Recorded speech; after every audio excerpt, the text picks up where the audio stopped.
as someone nakakagawa lang ng horror film, horror psych film, what are you expecting sa mga fellow artists mo na ma-witness mo tonight?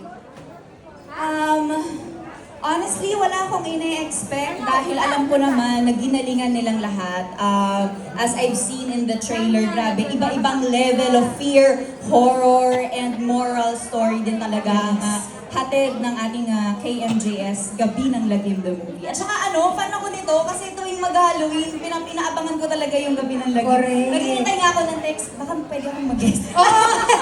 Bakit di ba hindi daw guest? Si Barbie, naghihintay pala.